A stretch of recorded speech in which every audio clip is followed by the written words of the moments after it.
Okay, so I'm going to do the reading from Emmett Fox today since Phyllis is doing the talk.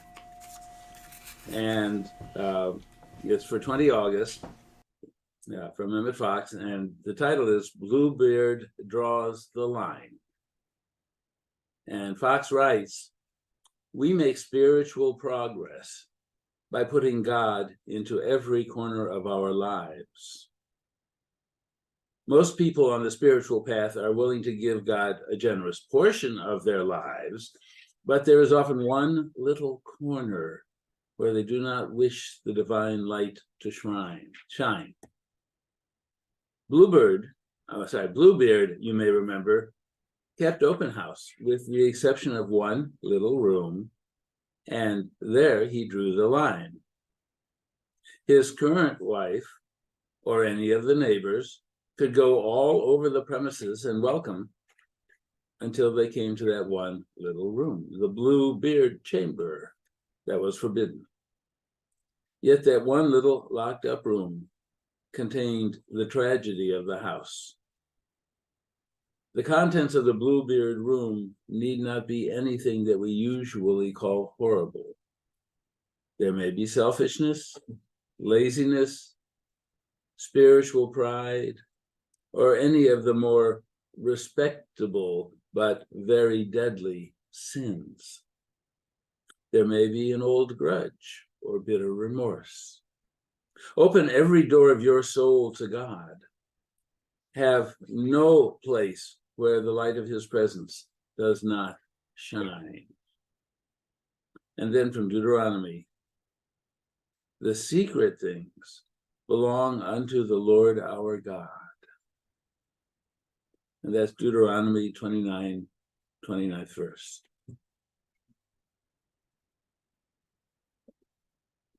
So today, Phyllis was led to have a conversation with you. Okay, so good to see everybody, sort of. I see some of you. I'm not sure I see everybody, but I think so. Brian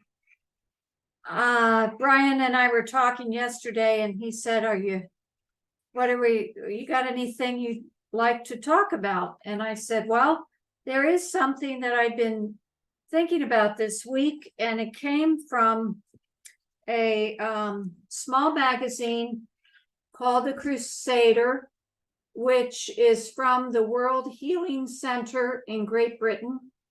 And the reason we have these in our house is because Brian's mother, I think it's Catherine, used to get them, and she had several books that came from the founder of the World Healing Center named Brother Mandis, of which I've read at least one or two of those books a while ago. They're floating around the house. He's got half a dozen at least. But they're very, what I like is they're very inclusive, spiritually minded, and they really weave together different traditions, faith traditions.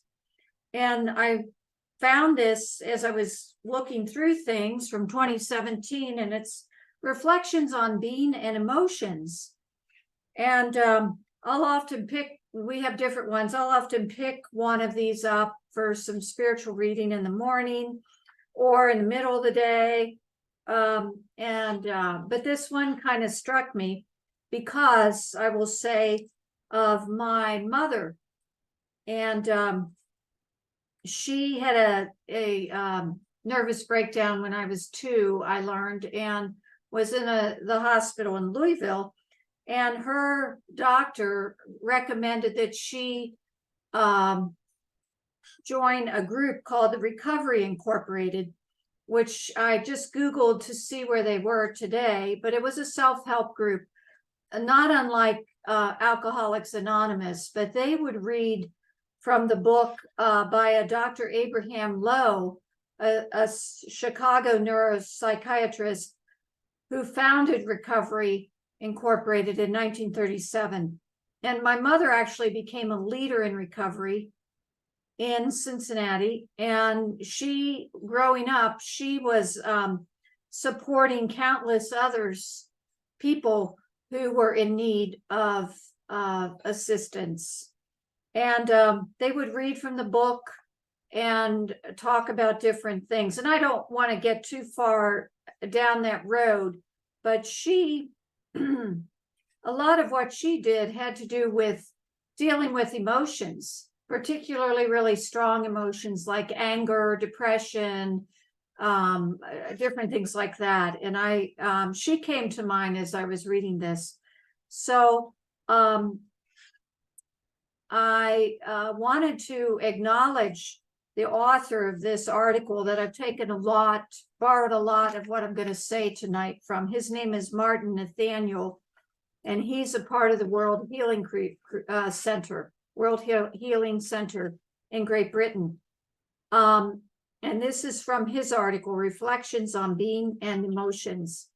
And I just wanted to offer gratitude to Brian's mom, Catherine Lane, who shared this connection with Brian, and Brian shared it with me over 20, close to almost 30 years ago when we were first together.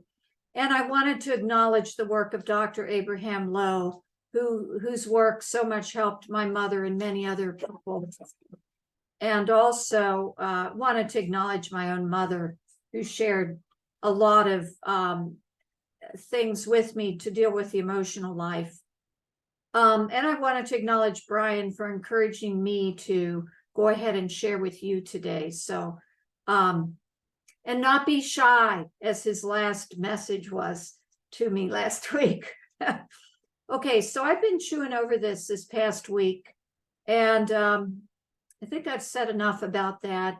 And what I'd like to share are Martin's ideas, and his ideas are based on his own work with clients and the book The Journey, which is a healing process pioneered by Brandon Bays. And I've never heard of Brandon Bays, but at some point I may look him up, and maybe some of you have heard of him. I don't know.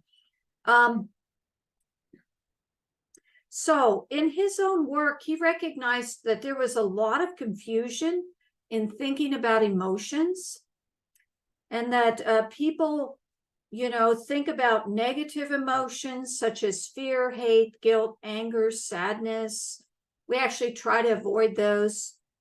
And positive emotions, which we want to feel and sense: happiness, feeling accepted, a sense of achievement, and more.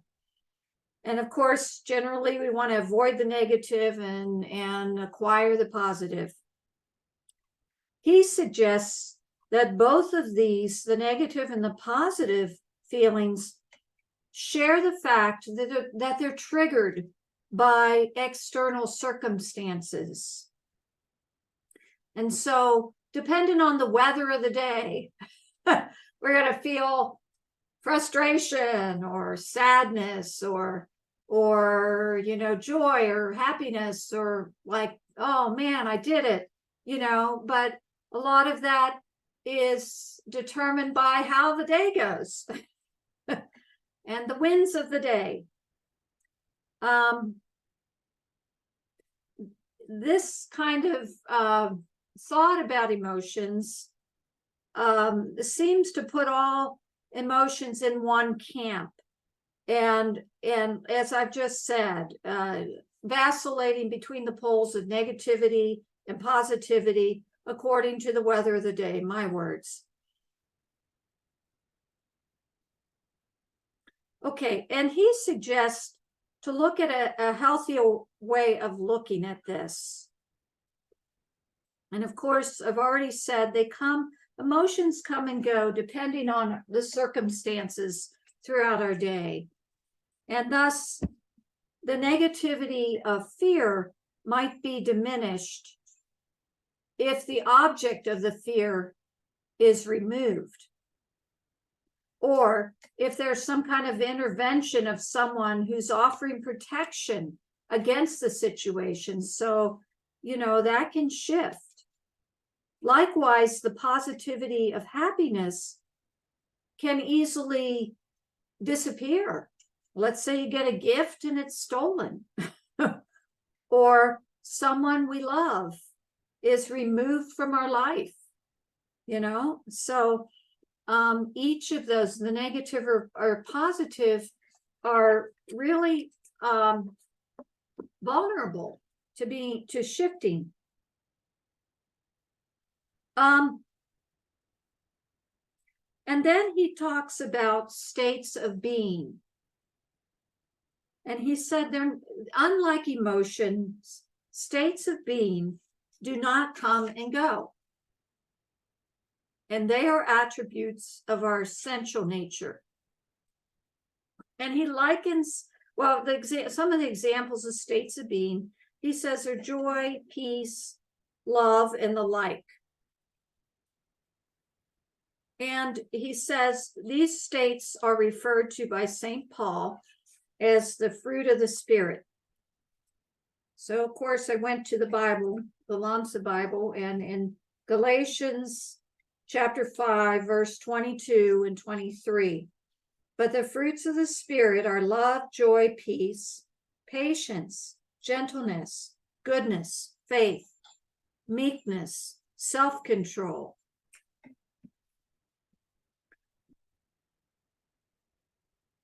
And so he goes on to talk about that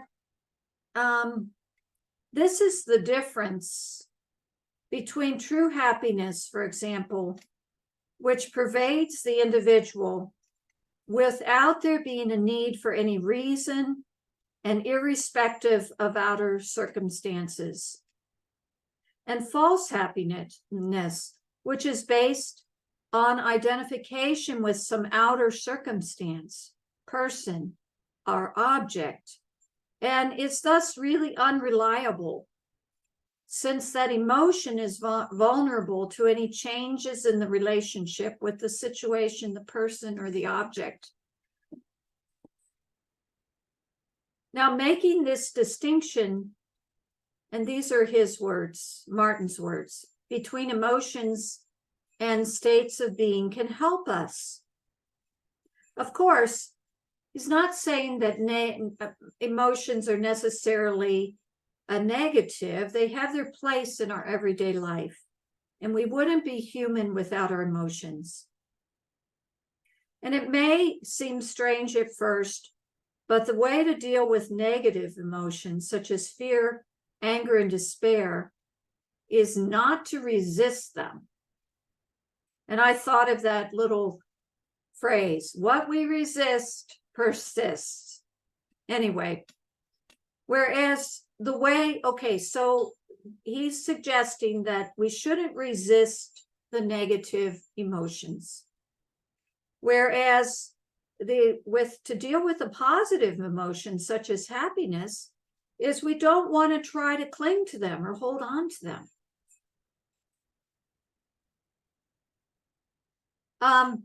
But let me see here. Let me get back here. So forgive me for just a minute here while I find my space. Okay. And so he goes on to use the metaphor as two sides of the coin. So despair and euphoria are two sides of the same coin of our emotional life. The positive and the negative. In the same way, acceptance and non-attachment are two sides of the coin of our spiritual life or beingness. So now I'm going to share with you his thoughts on acceptance, and then on non-attachment. And I do apologize if I'm reading to you, but I find this stuff, for me, it's very juicy right now. And it's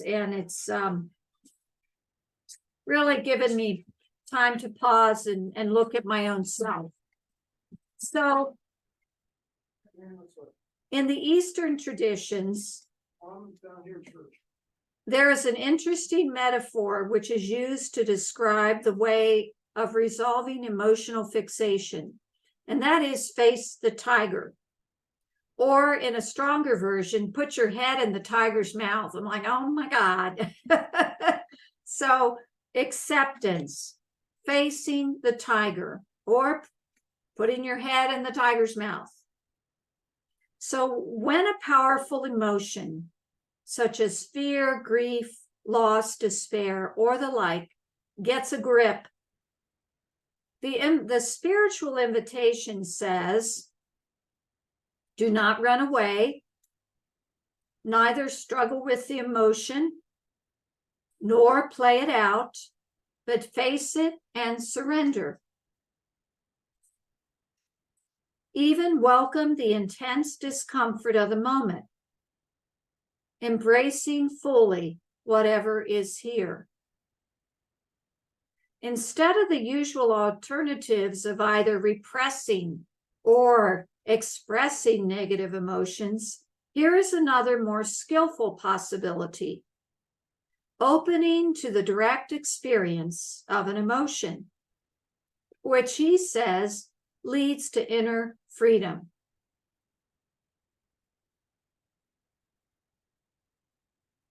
And this makes me think of, years ago, I did some reading of Pema Chodron, and she talks about the Shempa. The Shempa are when you notice that something has triggered you and you're having a strong emotion.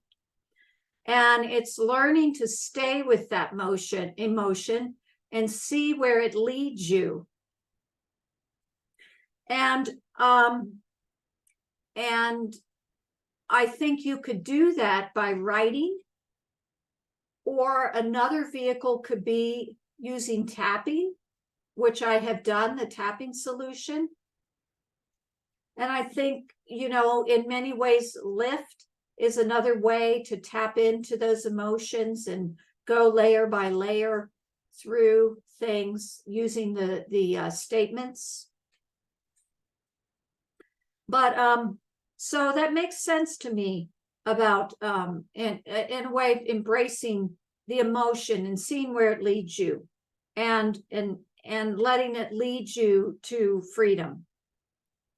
Okay, now he goes on to say, when genuine danger arises, fear is a natural and appropriate physiological response at the level of our sense of individuality, which seems threatened. And if the fear is still present at an unconscious level, weeks, even years later, that emotion has become toxic. And again, I think by writing, I know I'm thinking of Laura, your wisdom writing.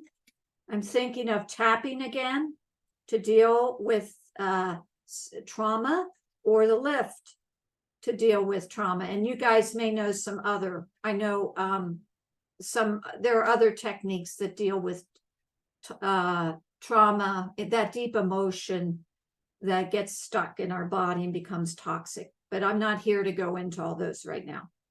Okay, so healing takes place when the emotion in question can be brought back into the conscious experience of the individual concerned and welcomed, even embraced fully without reservation. In this way, the emotion serves as a gateway to a deeper emotion. And if the same approach is applied to each new emotion surfaces, eventually the individual will go deeper than all emotion into the underlying ever-free, ever-pure, immortal being and the true self of all. So again, everything I've already said, I think would follow with that. The gateway, I like that idea of it's a gateway to a deeper emotion, and it's actually a gateway into an inner freedom. Okay, and then he talks about non-attachment. So all of that was learning to that acceptance of what's going on in the emotional part of our life. And then the non-attachment. And he recognizes Swami Vivekananda, that non-attachment is the essence of the yogas. Okay, I'm not familiar with that. Maybe some of you are. But the key here is not to struggle to give up anything or to renounce pleasure or the like. Okay, so, but the spiritual invitation says, do not hold on to the enjoyment of this moment of happiness. Let the apparent source of the happiness go, should it choose to do so. So he's not saying don't feel happy when you got something to be happy about or joyful about, but allow it to move through, because it certainly has its place, but sometimes we want to hang on to that, and then we get depressed when we can't hang on to it, So that is the essence of non-attachment, is being able to let it move through us and appreciate it and enjoy it, the pleasure of it, but then allowing it to move through. Okay, he has a poem here from William Blake, and I really like this. It's only 4 lines to sum up this approach of non-attachment.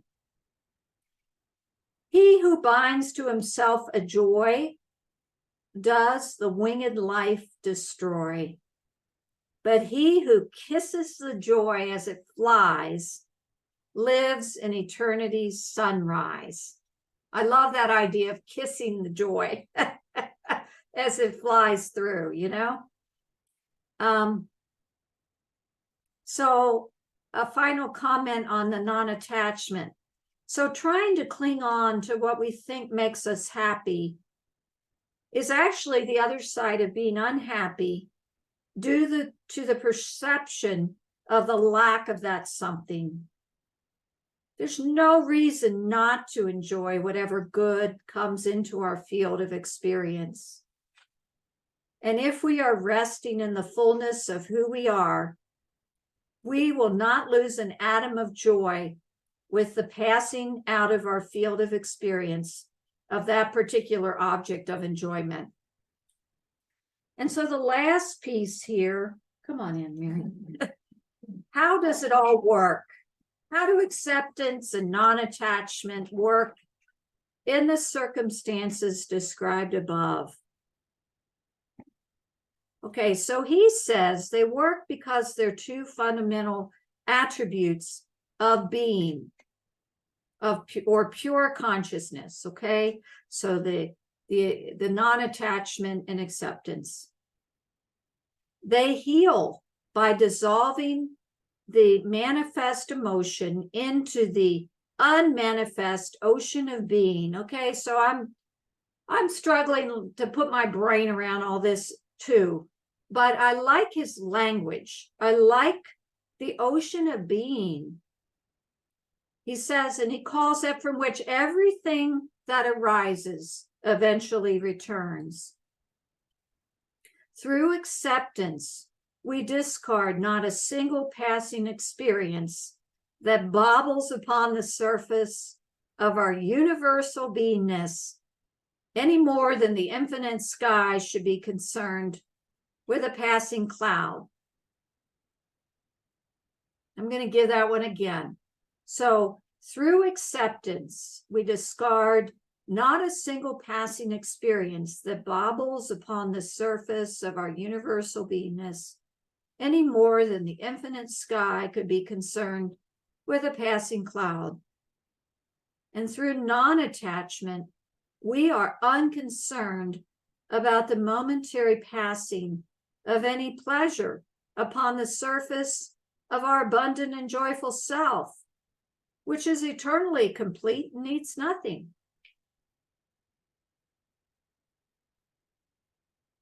In other words, as universal love, bliss, and consciousness, I accept every experience that unfolds before the eye of my being, and simultaneously I am not attached to any experience, good, bad, or indifferent. I remain even-minded in the midst of success or failure, praise or blame, or any of the other dichotomies which are an essential part and parcel of manifest existence. Sounds like a good prosperity statement. Emotions will play their part in my life or in our life, but they cannot be a source of suffering. Painful experiences are bound to rise up during the course of any living embodiment on earth. They only become suffering when we attach a story to them and keep stirring the pot of that story, so to speak. Keep talking it over and over again. Keep reminiscing about the painful event. Stirs the pot, love it. That is, suffering appears when I identify who I am with the drama of life, and so want to make changes from an individual separate perspective. And then the struggle begins and more suffering is generated. So he's asking us to detach, to learn acceptance, to detach.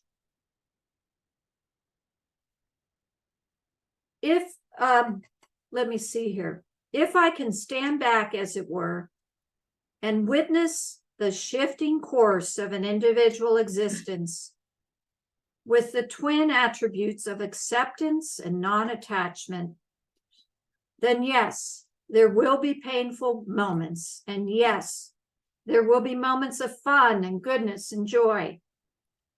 But through it all, my essential nature will remain undisturbed, ever at rest, as pure, overflowing bliss and love.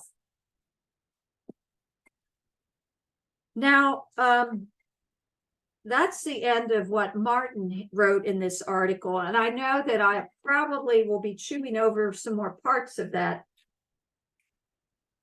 hopefully in the near future. But what I brought to bring this to a close were some thoughts. What this led me to was, I've seen it in different writers, is how do I practice the presence of God, the divine, however you want to say it? What is my practice? And I love the word practice because it brings me to humility, because I struggle with my own practice, but I know it's important. And so I always try to come back to it. So what are our practices? So, and I made a list of some things that I thought might be encompassed in our practice of the presence of God, because I believe, this is my belief, this is my opinion, that by doing that myself, I enter into this beingness. I can enter into a state where I can have the love and the peace and the joy, the gifts of the Spirit, and they can kind of rule the day. But I also I've had opportunities where they've ruled my days, that state of beingness. But I've also had the days where my practice lacks and I'm more ruled by the weather of my emotions through the day. And, I experience both of those on differing days. And of course, I want, after reading this, I want to be in state of beingness or whatever. I want to do that all the time, but that's not real, because I'm human. And I still have to practice the practice. So here are the things that ring true for me that help me. And one of the things that lately I have been doing is really when I'm feeling a strong emotion, mostly the negative ones, is trying to just stop and pay attention. Hey, what's going on here? Why am I feeling this negative emotion? And what do I need to have a conversation with Brian or somebody else about this negative emotion, or my daughter or my granddaughter, or whatever, with people in my life? Or is it something deeper that I need to, I know there are times when I've tapped through the tapping solution through emotions, and then I come up with another emotion or start crying. And then I'm like, okay, so why am I crying? And what's going on there? And I tap through the sadness, and so I've used, I'm in that realm of experiment. And then there are times that I'm like, okay, Brian, let's do some lift. Let's see what's going on here. And totally start wherever the process takes me. So those are all tools that I use. I also know that making myself still, slowing down, I've heard it called centering prayer, trying to center myself. Sometimes I do that by being out in nature and looking at something, stopping to look at a flower, spending a moment, or a beautiful sunset. I know a lot of us here do that, to just be in the moment. Or a lot of times children bring me into the moment. So I just challenge you to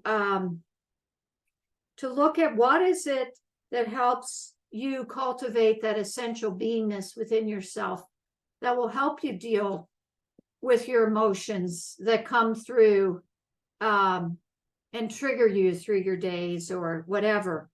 I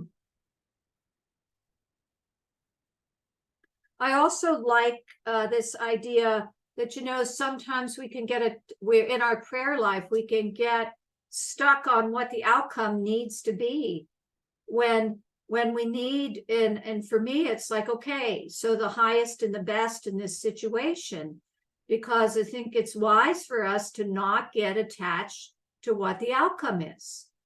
Sometimes as children, we're like, well, if I do this, can I have this? Sometimes as adults, maybe we've done that in our life, but to be open to how our prayers are answered, and a lot of times they're not in the way that we would want. And I'll tell you what, in honor to, I would like to do one last thing and then open it up. Gary Pennington, I don't know if Liz is here tonight or not, but Gary was a community member for a long time, and we were very sad when he had to pass on, but he still, I feel his joy. And I found a poem that he wrote that they copied, and I'd like to share it with you because it is a moment of connection that Gary had with nature that I felt was a part of his essential being. He was a very present individual, and his is called Moved by Violets. I am moved by violets that grow along my path, first discovered in my childhood while exploring the day. Disturbed by none but squirrels or robins in their morning bath, the gentle humility of the violet flame along my way reminds me of innocence and awe found in small things.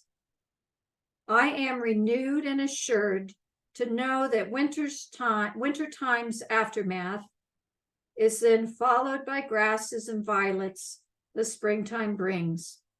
I am moved by violets that grow along my path.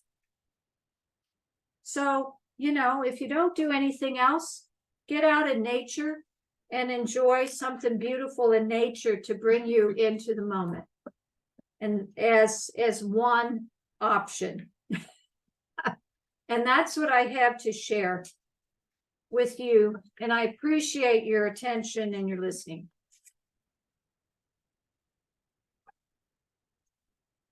Goodness. Yeah. So Can I change it now? yeah, you can go ahead. Okay. We're not seeing you yet. It's over there. Here. Oh, I know. Gallery. View. Thank you. Okay, there you are.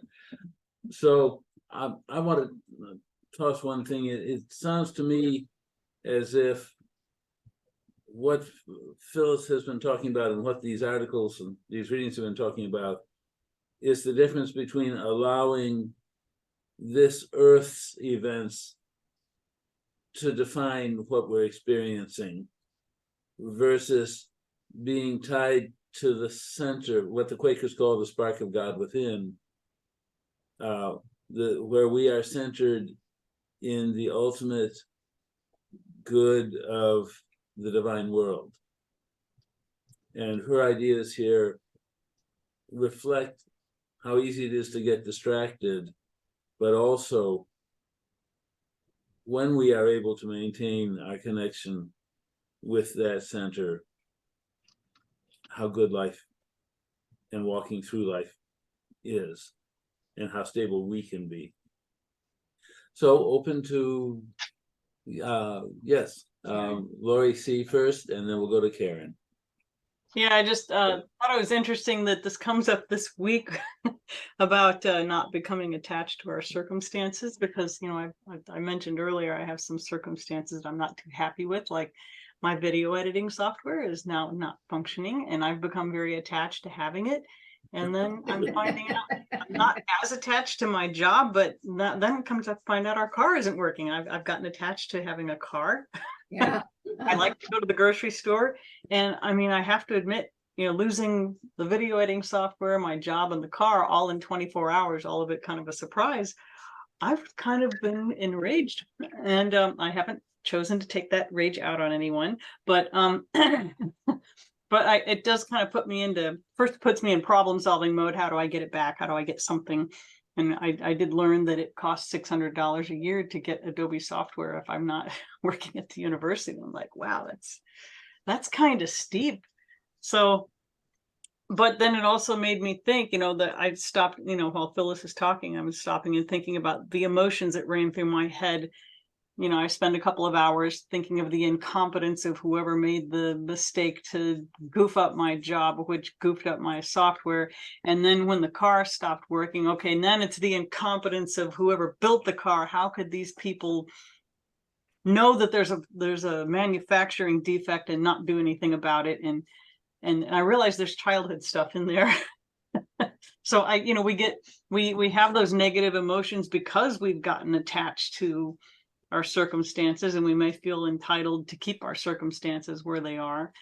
And so there's it's kind of a little sign for me that I have stuff to work on after I get my software back. Karen. Thank you. Karen W.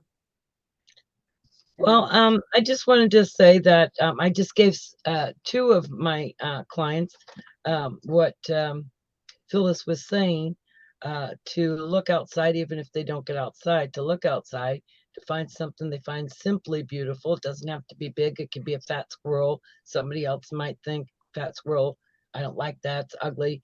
But what they find simply beautiful, just looking out the window, to get outside of their self and outside of their head. And focusing on nature does bring beauty back within you and positivity. So it gets you out of yourself or your negative emotions. So I do believe that. And then also writing their feelings. And when they write their feelings, they validate it, because most people come to a therapist when they've been dismissing the feeling. Oh, I gotta get out of this negative emotion. I gotta get rid of it. Well, no, you acknowledge it. Acknowledge it, because how I feel, I felt's important. Write it down. And because how you feel, however it is important. So you validate it. And then after you write on it, when the thought comes in later on during the day, when you're trying to do something else, you use thought control. No, I'm not going to allow this thought. I'll just write on it. If I need to write on it again, I will. And so I validate how I feel, I felt's important. And then you say, no, I'm not going to think about it right now, because right now I am blah, blah, blah, watching the TV show or doing this or doing that. And when you're doing this or that, you haven't been 100% present in the moment. You're robbed of the moment because your thought has been coming in. You're allowing this thought to come in whenever it wants to. So you just say, no, I wrote on you, and if I have to write on you again, I will. But right now I'm going to watch the show and it's on, or right now I'm running the cleaner and it's on, or I'm doing this and it's on. You tell yourself what you're doing right now, so you can be more 100% in the moment, because you're being robbed most of the time of 100% in the moment when you have a lot of anxiety or depression. So yeah, I just wanted to share that. And so hearing someone's story also, you said about stirring the pot. Well, that's why they come to a counselor, to tell their story, to validate how I feel and what's happened to me. I want somebody else to know. And so now somebody else knows. So now how do I get out of this? And of course, as a counselor, you help them, give them some tools on how to get out of it. But at least somebody else knows. It's not just me alone. Somebody else knows how I feel. So you validate their feelings and say, you're allowed to feel that way. It's not wrong. You're allowed to feel that way.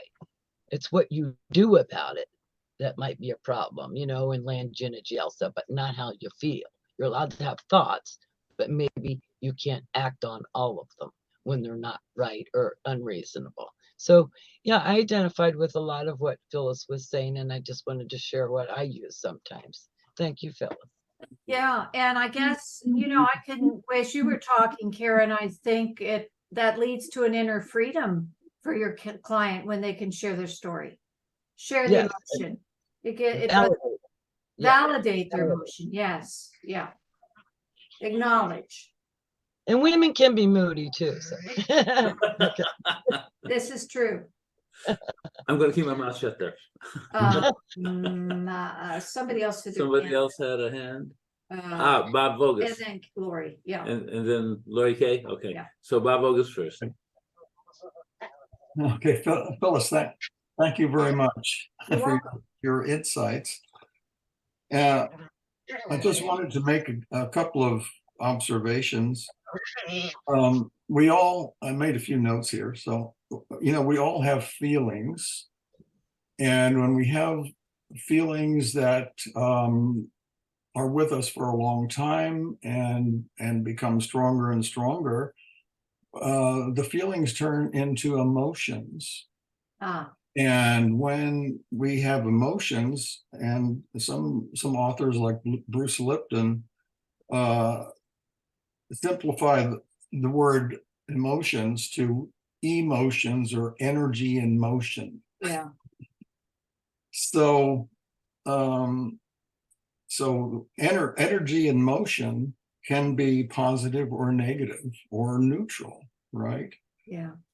And depending on what your belief is, say you have a belief that you are successful.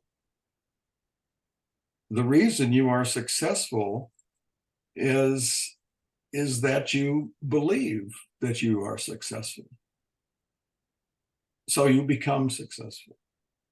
If you believe that life is a struggle, guess what? Unsuccessful. So it's all about energy, basically, and changing that belief. Say your belief is, life is a struggle. That might be very difficult to define where that belief came from. It can be from your family, and it can be from your ancestors. We carry that energy. So, but we have the capacity to remove that energy and change that energy by determining the origin of that energy. And so there are a number of modalities we use and to work on that sort of problem. So you know, the bottom line is, as above, so below. I don't know what that exactly verse is in the Bible, but as above, so below is what where you are spirituality in spirit. That's above. So below is our physical body. So as above, what you are spiritually, you are physically. So, you know, there's a lot of heavy stuff here, but it's simple in a way, but difficult. So thank you very much. Thank you. Thanks. Lori Kay, I believe, is next. Yeah. Thank you. Yeah, thank you, Phyllis. It's so good to hear you talk and to see you talking. I just want to say well, but you stood up and you did it. So I'm just like really grateful. So thank you for that. And I just want to say feelings and emotion and all of that is really the measure of our journey through life. I remember somebody once got up at a gathering of Amachis and said, how do I know if I'm making progress spiritually? Which I thought was a beautiful question. And she said, well, you know, if you react differently to something than you did before. Very practical. So, and I find that the great beings I've met are all incredibly practical and very funny. So I love that combination. When it comes to feelings, I'm thinking a couple of things real quickly. Little kids do all kinds of feelings. And the only difference is that they don't judge themselves on it. They just do it. They just feel it. They just move through it. It's like waves on the ocean.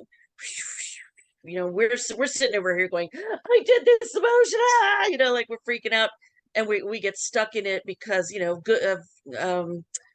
for, you know, sometimes for great reasons, you know, we think if I focus on it, it'll fix it, whatever. So I just want to say little kids had it. So that means we all had it. We had that facility. We can do that again.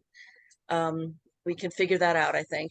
And the other thing is, I can remember sitting at one of Mother's gatherings in the food tent numerous times with people who were having quote unquote negative emotions, because they're really not negative. They're just slower energetically and they're harder to deal with. But I can remember letting people just bitch, you know, and like they felt so much better after because they felt like they weren't allowed to have a negative thought at this positive event. So I have found this to be endless sort of study and fascination for me, this thing of feeling. Thanks, Phyllis. Yeah, sure. Thank you. Anybody else with something? Okay, let's move into the meditation then. Thank you, God, for holding us together as a community, for guiding us together as we seek to walk closer in divine love than we were yesterday. Thank you for protecting us, for teaching us, for helping us to show others by example and sometimes by word. Thank you for providing miracles as we walk day to day.